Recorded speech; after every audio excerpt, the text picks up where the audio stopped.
वर्णिवेशरमणीय दर्शनं मन्दहासरुचिराननाम्बुजं पूजितं सुरु नरोत्तमैर्मुदा धर्मनन्दनमहं विचिन्तये। असतो मा षड्गमय तमसो मा ज्योतिर्गमय मृत्युर्मा अमृतं गमयः। ओम शांति शांति शांति।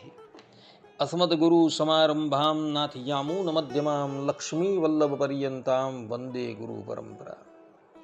આજની જ્ઞાન સભાની અંદર પધારનારા બધા જ ભગવત ભક્તોને વેદાંતાચાર્ય પુરાણ ઇતિહાસ આચાર્ય એમ ફિલોસોફી શાસ્ત્રી રાકેશભાઈના હેતપૂર્વક જય સ્વામિનારાયણ।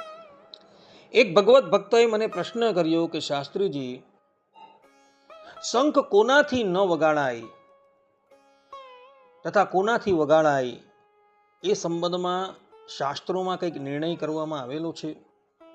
ત્યારે અમે એને કહ્યું કે હા, બ્રહ્મવૈવર્ત પુરાણ પ્રકૃતિ ખંડ 20મા અધ્યાયના 30 અને 31મા શ્લોકમાં એ સંબંધમાં નિર્ણય કરવામાં આવેલો છે, જ્યાં શ્રીમદ નારાયણ ભગવાન પોતાના સ્વમુખે કહી રહ્યા છે કે શંકો હરેર અધિષ્ઠાનમ યત્ર શંખસ્તતો હરિઃ તત્રૈવ સતતમ લક્ષ્મીર દૂરીભૂતમ મંગલમ સ્ત્રીણામ ચ શંખધ્વનિભિઃ શુદ્રાણામ ચ વિશેષતઃ ભીતારુષ્ટા યાતિ લક્ષ્મી स्थलम अन्यत स्थलात् ततः।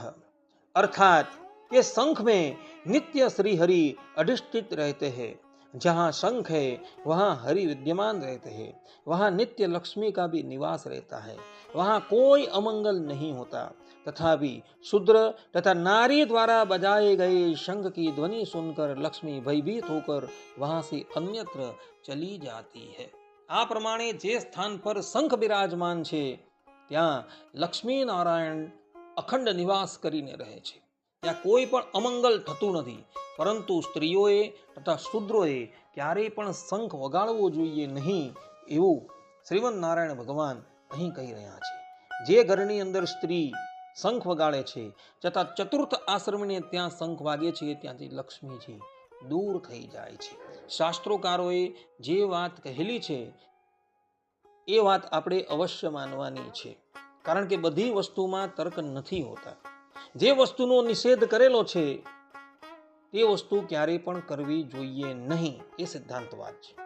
તો સ્ત્રીઓએ તથા ચતુર્થ વર્ણના મનુષ્યએ ક્યારેય પણ શંખ વગાડવો જોઈએ નહીં, અન્યથા એ ઘરનો ત્યાગ કરીને લક્ષ્મીજી જતા રહે। જે લોકોએ આ સંબંધની અંદર કંઈ જોવું હોય તો એ બ્રહ્મવૈવર્ત પુરાણ પ્રકૃતિ ખંડ 20મો અધ્યાય 30 અને 31મો શ્લોક જોઈ લે, જ્યાં આ વાત શ્રીમદ નારાયણ ભગવાને પોતાના સ્વમુખે કહેલી છે।